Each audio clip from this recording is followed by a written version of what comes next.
Issue 33 and 34, Combat Patrol. The Black Legion has arrived.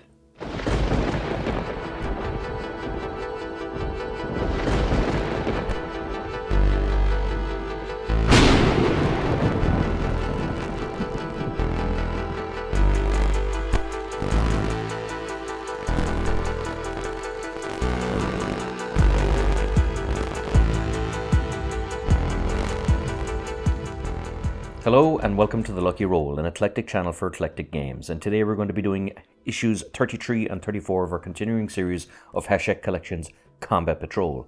Now in these two issues you get 10 Legionnaires from the Black Legion. Now they will be the main Chaos army. We have them here all painted up and we'll have a look at those in a moment. But we'll have a look first at the two issues and see what they're all about. So the first issue is 33 and it comes with the how to build guide, which is elaborate enough because you do have 10 Legionnaires there.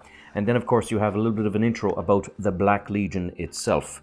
Now the Black Legion had its origins in the Horus Heresy, which was essentially the big civil war of the Warhammer 40k universe. It took place in the 30th millennium.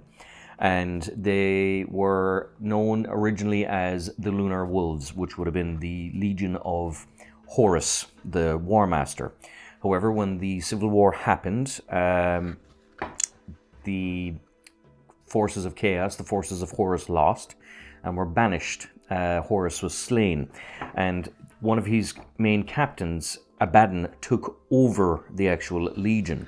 So to strike away the shame of Horus and his failures, Abaddon painted their armor black, and not only that, he takes in legionnaires or soldiers from other legions. So despite the fact that there's 4 Chaos gods, the Black Legionnaires would actually take up soldiers from every Chaos God faction, from the Khorne Berserkers, as you can see here, from Rubic Marines, from Tzeentch, from Plague Marines, from Nurgle, and of course you have Noise Marines from Slaanesh. So it's some very interesting lore and very interesting story from the origins of the Black Legion. Of course, they are among the biggest singular Chaos threat to the Imperium at the moment, and of course led by Abaddon the Despoiler, who, to say it's a tragic story would be slightly inaccurate. He was always kind of bloodthirsty and vicious, but he was once a very loyal soldier of the Imperium. But when they essentially lost the Horus Heresy and retreated back into the Eye of Terror, someone cloned Horus. And it was such an affront to the former Lunar Wolves that Abaddon, the captain, slew the clone of Horus and took his equipment and then became kind of leader of the Black Legion. So as you can see here, he's equipped with Drachnian, which is a demon sword of incredible power. And anyone slain by the blade finds their souls trapped within it. He also has the Mark of the Chaos Ascendant. So Abaddon is unique amongst a lot of the Chaos armies in the sense that he's blessed by all 4 Chaos gods. He hasn't sworn to any of them, so because he's so powerful and so influential, he can kind of call upon their influences and bidding at any point. So regardless of, in a gameplay aspect, it means that your Black Legion can kind of lean towards any Chaos god rather than just being, say, stuck with Nurgle for the Plague Marines, or stuck with Slaanesh for the new kind of Slaaneshi Marines, or stuck with Tzeentch for the Rubic Marines. So you can kind of tap into the powers of any god here. And you also have the Talon of Horus, which is interesting because this was worn by the clone of Horus before he was slain by Abaddon himself, and is now used by Abaddon to kind of do his thing. And of course you have here the Planet Killer, which is the largest ship in the fleet.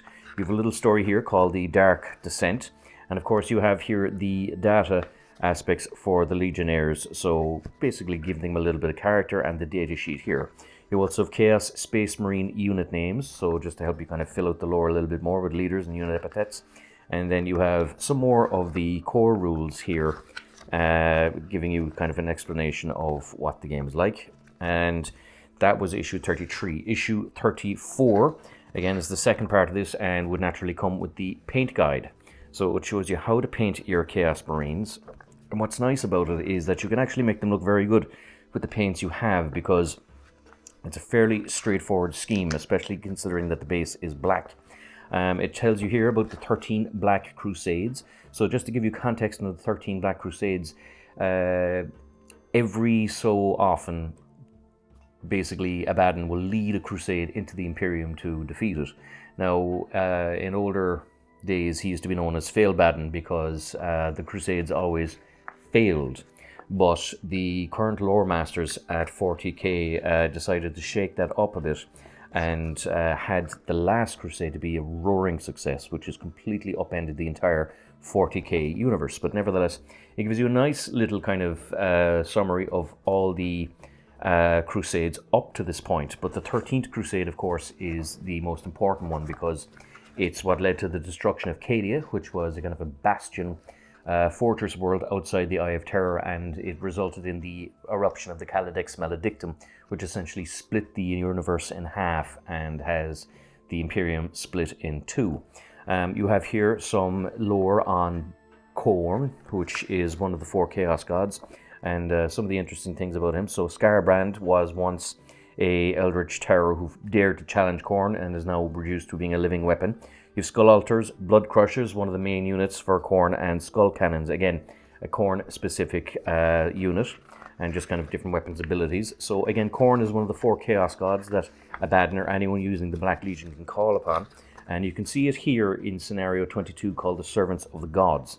So what I like about this is it takes the units you have here, and depending on what god you want to promise yourself to, it shakes up the opponent. So you could be fighting the Ultramarines if you're simply up against Khorne, or you could be fighting for Tzeentch, which will give you a combination of Ultramarines, the Eldar, and Tyranids. Or you could fight for Nurgle, which is just a fight on against the Tyranids, or a victory for Slaanesh, which of course would be just against the Eldar, who are, of course, are the ones that birthed Slaanesh, and you have the victory conditions here for each. So very interesting little issues. So let's have a look at the actual minis themselves.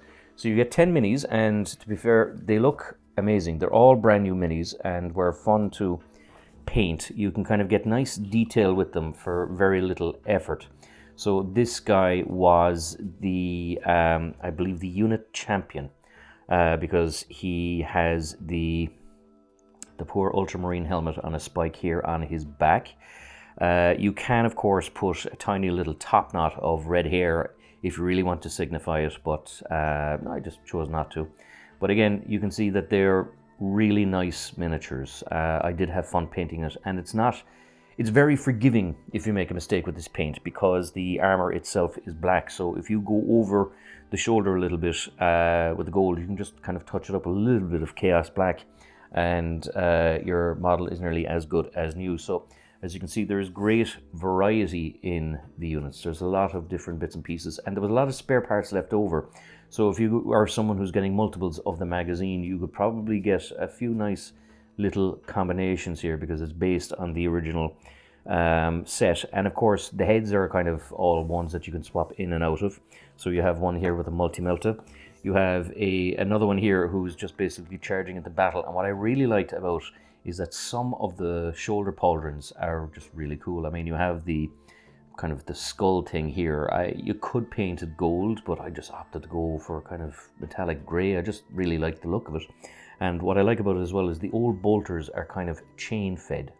So it's kind of reminiscent of the 30k, 40k style of gaming rather than the kind of the modern 40k, because a lot of these guys would still be veterans of the original Horus Heresy, or at least the core of the Black Legion would be veterans of the original Horus Heresy. So again, they're all really cool little models, and there is a kind of a nice ageness to some of the weapons, because like if this was a modern day Devastator from the Ultramarines, you would just have kind of basic clips, but this one you can kind of see the bullets. So it allows you to kind of just add that little bit of extra detail, touch it up a little bit more. But again, the Chaos Marines are pretty cool. Even here from the back of the power pack, that you have that little kind of valve, which is something I remember and recognize from some of the 30k Marines from the Betrayal of Calth box. And again, lots of different kind of poses. You have here now a guy with a sword with a little red pommel at the end, so he could be kind of like a Section 2 IC or anything like that. And again, even the backpacks here have skulls and kind of other horrible kind of things. And you've got chainmail as well instead of robes, and you've kind of course have the Eye of Horus here as well. So I mean, really nice little details. And again, like you can see, this guy now has antlers for his helmet. So I mean, if you wanted to kind of get touches of all the other little chaos gods in there, you could kind of say that this guy is probably a bit more influenced by Khorne than any of the others.